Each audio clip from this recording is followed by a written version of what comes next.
ఇదంతా కూడా ఈ మన స్వతంత్రం వచ్చిన కొత్తలో నెహ్రూ గారు, కాంగ్రెస్ వారు చేసిన కుట్రమ్మా అది. శంకరాచార్యులు గారి రచనల్లో ఎక్కడా కూడా అద్వైత మతము నాది అని ఎక్కడా చెప్పలేదు ఆయన. ఆయన ఆయన చేసింది ఏమిటి అంటే, ఆయన వచ్చినప్పుడు బౌద్ధ మతం బాగా ప్రచారంలో ఉంది. అంచేత ఆయన మొత్తం దేశమంతా పర్యటించి బౌద్ధాన్ని ఖండించి వైదిక మతాన్ని ఆయన ఉద్ధరించారు. కి పడిపోయినటువంటి వైదిక మతాన్ని. అంటే ఆ వైదిక మతం అంటే వేదమును ఫాలో అయ్యే మతం కింద ఆయన అందరి రాజుల్ని ఒప్పించి మళ్ళీ అందరిని కూడా బౌద్ధాన్ని తగ్గించారాయన. రామానుజాచార్యులు వారు వచ్చినప్పుడు ఆయన మిగిలిన కులాల వాళ్ళు కొంచెం ఐసోలేట్ అయిపోతున్నారు, ఎలినేట్ అయిపోతున్నారని చెప్పి వాళ్ళని కలపడానికి చేశారు. ఆయన వైష్ణవాన్ని తీసుకున్నారు, విష్ణుమూర్తి పూజని. మధ్వాచార్యులు గారు ఆయన కూడా వీటిల్ని ఉద్ధరించారు గానీ, ఎక్కడా కూడా మాది సెపరేట్ మతం అని చెప్పలేదమ్మా. ఈ కాంగ్రెస్ వారు ఎంత చేస్తారంటేనమ్మా, గురు నానక్ నుంచి గురు గోబింద్ సింగ్ దాకా వాళ్ళెవరూ కూడా మాది సెపరేట్ మతం అని చెప్పలేదమ్మా. గురు తేగ్ బహదూర్ గారు ఎలా చనిపోయారంటే, సంభాజీ కథ లాంటిది ఆయనది కూడా. సంభాజీని ఎలా చిత్రహింసలు పెట్టారో, అలాగే గురు తేగ్ బహదూర్‌ని కూడా చిత్రహింసలు పెట్టారు. ఎందుకు పెట్టారు? కాశ్మీర్‌లో వాళ్ళందరూ కూడా ప్రజలంతా వచ్చి ఆయన్నడిగారు గురువుని. ఇలాగ మాకు ఈ ముస్లిముల నుంచి మమ్మల్ని ఇది ముస్లిముల కింద మారమని చాలా ప్రెషరొస్తోంది. ఏం జేయాలో చెప్పండని. ఆయన గురు తేగ్ బహదూర్ అన్నాడు, నన్ను మార్చమని జెప్పండి. నన్ను మార్చగలిగితే మేమంతా మారతామని చెప్పండి మీరు ఔరంగజేబు ప్రతినిధులకన్నాడు. వాళ్ళు చెప్పారు. మా గురువుగారు కనుక ముస్లిం కనుక అయినట్టయితే మేమందరం అయిపోతామని. వాళ్ళు తీసుకుని సంభాజీని ఎలా చిత్రహింసలు పెట్టారో, అదే పద్ధతిలో గురువు తేగ్ బహదూర్‌ని హింసలు పెట్టారమ్మా. హింసలు పెట్టాక ఆయన చనిపోయిన తర్వాత వాళ్ళందరూ కూడా ముస్లింల కింద మారిపోయారు. ఈ చిత్రహింసలు భరించలేక. అంతేగాని గురు తేగ్ బహదూర్ మా సెపరేట్ మతము అని చెప్పలేదే. గురు గోబింద్ సింగ్ గారు మాది సెపరేట్ మతం అని చెప్పారా? ఆయన 5గురు శిష్యుల్ని ఆయన బదులు ఆయన అపాయింట్ చేశారు. ప్రతి వాళ్ళకి లోకల్‌గా గురువులున్నారు. ఆ గురువు కింద మన హిందూ మతంలో మొత్తం అందరూ గురు పరంపరే ఉంది. అందరూ చదువుతారు కదమ్మా! గురు పరంపరాం అని. ఆ! ఆదిశంకర మధ్యమాం, అస్మదాచార్య పర్యంతం వందే గురు పరంపరాం అని చదువుతా ఉంటారు. అంచేత గురువుల పరంపర అది. ఆ తర్వాత ఇప్పుడు సర్దార్జీలు చేసేటటువంటిది ఏం చేశాడాయన గురు గోబింద్ సింగ్ గారు. ఈ సిక్కు మతాన్ని శిష్యులు, సిక్కు అంటే శిష్యుడు. శిష్యుడు ఏం శిష్యుడు? ఎవరు శిష్యుడు? గురువుకు శిష్యులు. ఆ గురువు ఏం చెప్పాడు? మన హిందూ మతాన్ని క్షత్రియ ధర్మాన్ని పాటించమని చెప్పాడు. మనం కూడా ఎవ్వరము క్షవరం చేయించుకోకూడదనమాట. చెవుల కర్మ జన్మలో ఒకేసారి ఒకటో ఏట గాని, మూడో ఏట గాని జరుగుతుంది. ఇంకా తర్వాత మనం ఎవరం జుట్టు కత్తిరించడానికి వీల్లేదు. అదే వాళ్ళు చేస్తున్నారు. అంతే అంతే అది సెపరేట్ మతం అయిపోయింది. ఇప్పుడు ఇలాగా ఈ మొట్టమొదటి విద్యామంత్రి ఎవరు? మౌలానా అబుల్ కలాం ఆజాద్. ఆయన సౌదీ అరేబియా నుంచి వచ్చిన వాడాయన. వాయనాను, ఈయన కలిపి క్రిస్టియానిటీలో ప్రొటెస్టంటిజము, కాథలికిజము ఉన్నాయి. ముస్లింలలో షియా ఉంది, సున్నీ ఉంది. హిందూ మతంలో అటువంటిది ఏమీ లేదే అని చెప్పి వాళ్ళు కల్పించి, ఈ స్కూళ్ళకు రాసినటువంటి పుస్తకాల్లో హిందూ మతంలో 3 తెగలున్నాయి. మా దగ్గర 2 మీ దగ్గర 3 అని చెప్పి 3 చూపించారమ్మా. మీరు శంకరాచార్యులు గారి రచనల్లో ఎక్కడైనా అద్వైతం అని ఉందా? అద్వైతం అనేది మీరు ఏ బుక్ చదవండమ్మా. ఏదైనా గ్రంథం చదవండి. భారతం చదవండి, రామాయణం చదవండి, భాగవతం చదవండి. ఎక్కడ ఉంది అద్వైతమని? అలాగే రామానుజాచార్యులు గారి దాంట్లో కూడా మీకు ద్వైతం అని ఎక్కడుంది? ఆయన విష్ణు పూజ తీసుకున్నారు. ఆయన వైష్ణవాన్ని తీసుకున్నారు.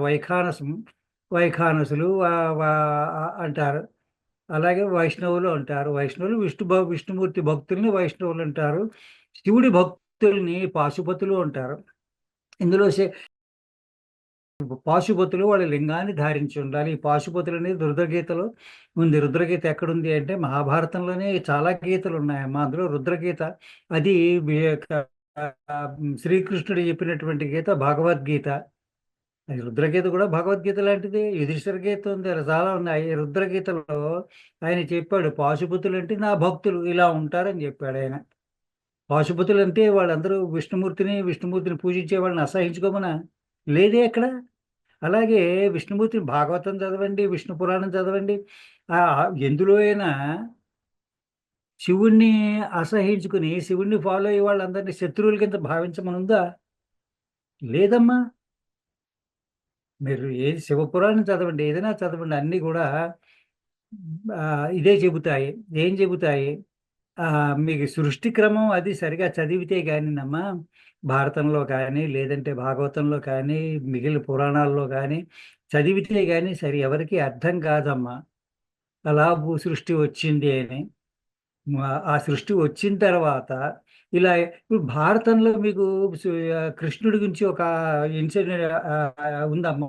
ఒక ఉపాఖ్యానం ఉంది. అదే ఉపాఖ్యానం ఏంటంటే, జాంబవతి దేవి రుక్మిణికి పిల్లల్ని ఇచ్చా, కొడుకుల్ని ఇచ్చా, నాకు కూడా ఇయ్యి అంటే, ఆవిడ నా ద్వారా ఒక వంశోధరకి వెళ్ళాలండి. అందుకని చెప్పి ఆయన వెళ్ళి ఎవరి గురించి తపస్సు చేశాడమ్మా? శివుడి గురించే తపస్సు చేశాడు. ఉపమన్యు బ బ మహర్షి దగ్గర వెళ్ళి ఆయన దగ్గర గైడెన్స్ తీసుకుని బదరికాశ్రమంలో ఆయన చాలా కాలం తపస్సు చేసి సాంబుడు అనేటటువంటి కొడుకుని కన్నాడు. శివ సహస్రనామం తండ్రి చెప్పినది కృష్ణుడి ద్వారా ప్రపంచంలోకి వచ్చింది. అది ఎక్కడ వీళ్ళిద్దరికి తగువులేవి. నారాయణ మహర్షి ఉన్నాడు. బదరికాశ్రమం ఎందుకెడతారు? బదరికాశ్రమంలో నారాయణ మహర్షి, నరమహర్షి మొట్టమొదటి విరాట్ పురుషుడు అక్కడ 2 అవతారాలు తీసుకున్నాడమ్మా. నారాయణ మహర్షి, నరమహర్షి కింద వాళ్ళిద్దరు ఇప్పటికీ బదరికాశ్రమంలో ఉన్నారు. అయితే పర్వత రూపంలో ఉంటారు. చూస్తే కడుపు నిండిపోతుంది. ఆ పర్వతాలు రెండింటినీని. అంతేగాని విష్ణుమూర్తిని స్పెషల్‌గా అది ఉన్నాడు, అది ఇలాగ ఇది శివుడున్నాడు. ఉన్నారమ్మా వాళ్ళు. మీ ఊహలో ఉన్నారు. మీరేదో ఒక రూపాన తీసుకుంటున్నారు. అంతేగాని అద్వైతము, ద్వైతము, విశిష్టాద్వైతము ఇవేమి లేవు. మీకు గరుడ పురాణం కానీ, భాగవతం గాని చదివినట్టయితే, భారతం గాని చదివినట్టయితే, భారతం అంటే అందరికీ శల్య పర్వంతో అయిపోతుందమ్మా. లేదంటే మాక్సిమం సౌతిక పర్వం, స్త్రీ పర్వం దాకా పెడతారు. ఆ తర్వాత ఉన్నాయి శాంతి పర్వం, అనుశాసన పర్వం. ఆ 2 చదివితేనే మీరు భారతం చదివినట్టు. అందులో చాలా ఖచ్చితంగా చెప్పారు. ఏం చెప్పారు భాగవతంలో కూడా, మనం ఈవేళ మనిషిగా ఉన్నామంటే ఇది మన మొదటి పుట్టుక కాదమ్మా. ఇది 84,00,000 జీవరాశులున్నాయని గరుడ పురాణంలో చెప్పారు. ఆ 84,00,000లో ఆఖరి 10 జన్మలు మాత్రమే మానవ జన్మలు. మిగిలినవన్నీ కూడా ముందు సముద్రంలో చిన్న కణంగా మొదలయ్యి, ఒక్కొక్క జన్మ దాటుకుంటూ 83,99,990 జన్మలు అయిన తర్వాత మానవ జన్మ ఎత్తాం. అంచేత మీరు తత్వం అసి, త్వం అసి, అది నువ్వే. ఏది నువ్వు, ఏదైనా సరే. ఇప్పుడు పాముని చూస్తారు, భయపడతారు. కానీ మీరు ఒకప్పుడు పాము జన్మ ఎత్తారని మీకు తెలుసా? తెలుసు గాని మర్చిపోయాం. పులిని చూసి భయపడతారు. మనం ఒకప్పుడు పులిమి. కుక్కను చూసి భయపడతాం. ఒకప్పుడు మనం కుక్కము. ఆ జన్మలన్నీ అయితేనే ఈ జన్మకొచ్చామమ్మా. అంతేగాని ఇంకోలా రాలేదు. అద్వైతము, ఏది ద్వైతము? ఇప్పుడు మన శరీరంలో అనేక బ్యాక్టీరియా ఉందమ్మా. ఆ బ్యాక్టీరియా అంతా మనమా? అది వేరేనా? మీ చేతిలో 10 వేళ్ళున్నాయి. ఆ వేలు మీరా? కాదా? వేలు సెపరేటు, మీరు సెపరేటునా? కాదే, కలిసున్నాయి. శరీరం అంతా కలిసే ఉంది. ఈ ప్రపంచం అంతా కలిసే ఉంది. విశ్వం అంతా కలిసే ఉంది. ఈ విశ్వం ఎక్స్‌పాండ్ అవుతోంది. ఇది కాంట్రాక్ట్ అవుతుంది. ఎప్పటినుంచి కాంట్రాక్ట్ అవుతుంది? ఎక్స్‌పాండ్ అవ్వడానికి తక్కువ టైం తీసుకుంటుంది. కాంట్రాక్ట్ అవ్వడానికి చాలా తక్కువ టైం తీసుకుంటుంది. బ్రహ్మాండం బద్దలైంది. ఈ బిగ్ బ్యాంగ్ థియరీ అంటారు. ఆ బ్రహ్మ అండము. ఆ అండము బద్దలయ్యి ఇదంతా వచ్చింది. మళ్ళీ ఇది కల్పాంతంలో అంతా కాంట్రాక్ట్ అయ్యి వస్తుంది. ఇది భాగవతంలో చాలా చక్కగా చెప్పారు. అంచేత ఏంటంటేనమ్మా, ఈ ద్వైతము, అద్వైతము, విశిష్టాద్వైతము ఇవన్నీ కూడా వీటికి 3 గురువులను కల్పించారు. ఈ మౌలానా ఆజాద్ గారు. వీళ్ళకి తోడుగా ఆవిడ అమృత ప్రీతమ్ అని ఆవిడ హిందూ. ఆవిడ బాగా ఇది అంతా చేసింది. దానికి ఎగనెస్ట్‌గా చెప్పిన వాళ్ళందరినీ ఆయన అబ్దుల్ కలాం ఆజాద్ గారు తీసేశారు. హిందూ మతాన్ని విడగొట్టాలని చేసింది అదే. అంతేగాని అదే అయితే ఏంటంటే మనకి 5వ క్లాసులోనో, 6వ క్లాసులోనో చెప్పింది టీచర్లు మనందరికీ వేదంలా కనపడుతుందది. వాళ్ళు జస్ట్ స్కూల్ ఫైనల్ పాస్ అయ్యి, టీచర్ ట్రైనింగ్ అయ్యి, ఏదో పొట్ట పోసుకోవడానికి మనకు చెప్తున్నారు బుక్‌లో ఉన్నది అని అనుకోము. వారు చెప్పింది నిజమనే అనుకుంటాం. మీరే కాదు, నేనైనా అంతే. పండిత నెహ్రూ, పండిత నెహ్రూ అని మా హై స్కూల్లోనే అక్కడ ఉంటే జోహారు జోహారు జోహారు, పండిత నెహ్రూ జోహారు ఉంటే నిజంగా పండితుడే. పండిట్జీ అంటే పూజలు చేయించే బ్రాహ్మణులు అని అర్థం అమ్మా. ఆయన తురకాడని మనం ఎక్కడ అనుకున్నాం, ఇప్పుడు తెలిసిందే. అలాగా ఇవన్నీ కూడా ఇది కరెక్ట్ కాదమ్మా. అద్వైతం అన్నా ద్వైతం అన్నా మీరు ఇదే మనిషి. మనం భగవంతుడికి మనం వేరా? మనం భగవంతుడి శరీరంలో ఉన్నాం. మన శరీరంలో ఉన్న మన బ్యాక్టీరియా లాగా మనం ఆయన శరీరంలో ఉన్నాం. ఆ బ్యాక్టీరియా వేరే అనుకుంటుంది. సముద్రం ఉందమ్మా, సముద్రంలో అట్టడుగు నేల నుండే కొన్ని చేపలు ఉన్నాయి. అవి సముద్రం కాకుండా ఇంకోటి ఉందని నమ్ముతాయి అవి? నమ్మవే. వాటికి తెలియని కూడా తెలియదు. అది నీళ్ళల్లో ఉన్నాం అనుకుంటాయి అవి? అనుకోవు. వాడికి తెలిసింది అదొకటే. మనకి తెలిసింది ప్రపంచం ఒకటే. మనం ఇదే అంతా అనుకుంటాం. ఇదే అంతా కాదమ్మా. అంతా అద్వైతమే మీరు అనుకుంటే అంతా అది ద్వైతమే మీరు అనుకుంటే. భగవంతుడు నేను సెపరేట్ అనుకుంటే మీరు ద్వైతము. లేదు, భగవంతుడిలోనే నేనున్నాను, భగవంతుడినే నేను. ఈ వేలు చేసేది చెయ్యి చేసేది వేరు వేరు ఉంటాయి. నోరు చేసేది చేతులు చేసేవి వేరు ఉంటాయి. అంటే చేతులను నేరు మనలో భాగం కాదా? చేతులు వేరే మతం కింద, నోరుని వేరే మతం కింద భావించాలా? లేదమ్మా. వాటి ప్లేస్ వాటికి ఉంది. ద్వైతం మీరు మీరు మనిషిగా ఉండి భగవంతుని చేరుకోవాలని ప్రయత్నం చేస్తుంటే ద్వైతం కాదు. ఈ సృష్టి అంతా నేనే అనుకుని సృష్టికేసి మిగిలిన వాళ్ళకేసి చూస్తూ ఉన్నప్పుడు అద్వైతము. విశిష్టాద్వైతం అంటే ద్వైతానికి ఇంకా ఏదో సెపరేట్గా చెప్పారని. లేదమ్మా. ఇవన్నీ కూడా వాళ్ళు రామానుజులు కానీ, మధ్వాచార్యులు వారు కానీ, లేదంటే మన శంకరులు కానీ చెప్పింది ఏమీ లేదు. వీళ్ళందరూ కూడా చెప్పింది. వీళ్ళలో ఏ ఒక్కరూ కూడా మన ధర్మశాస్త్రాన్ని క్రిటిసైజ్ చేయలేదు.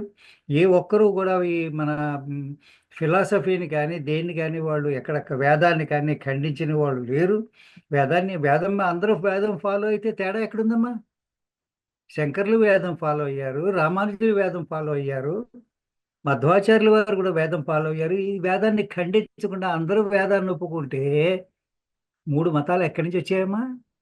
ఇదంతా మన కాంగ్రెస్ వారు కల్పించినటువంటి కుట్ర కాకపోతే ఇంకేమీ లేదమ్మా. అన్నీ కూడా వీళ్ళు కల్పించినవి. ఎందుకంటే వాళ్ళు రాసేటప్పుడు మూడు మతాలు ఉన్నాయి కాబట్టి, క్రిస్టియన్లు రెండు ఉన్నాయి, ముస్లింలు రెండు ఉన్నాయి, హిందువుల్లో ఒకటే ఉంది అని చెప్పి దీన్ని కూడా విడగొట్టి రాశారమ్మా. మనకి వీళ్ళతో కొలాబరేట్ అయిన వాళ్ళు మా అందులో మన హిందువులు కొందరు ఉన్నారు. ముఖ్యంగా నాకు ఆవిడ పేరు తెలుసు, అమృత ప్రీతం అని. వాళ్ళు చేసినటువంటి డబ్బుల కోసం గడ్డి తిన్న వాళ్ళమ్మ వాళ్ళంతా. ఈ డబ్బుల కోసం గడ్డి తినేటువంటి తేడాలు కల్పించారు కానీ ఇందులో నిజంగా అన్నీ ఒకటే. అందరూ ఫాలో అయ్యేది వేదమే. వేదం నుంచి వచ్చినదే మనుస్మృతి, దాన్ని ఫాలో అవుతున్నాం. భారతం, భాగవతం, రామాయణం ఇవన్నీ కూడా వేద సమ్మతం అని రాశారు వాళ్ళు. వేదానికి సమ్మతమైంది మాత్రమే రాస్తున్నాం ఇక్కడ అని. ఇంకా అలాంటప్పుడు మీకు తేడా ఎక్కడుందమ్మా? ఏమీ లేదు. ఇదంతా కల్పితం అమ్మా. కాంగ్రెస్ వారు కుట్ర చేసి కల్పించిన కల్పితం అమ్మా ఇది.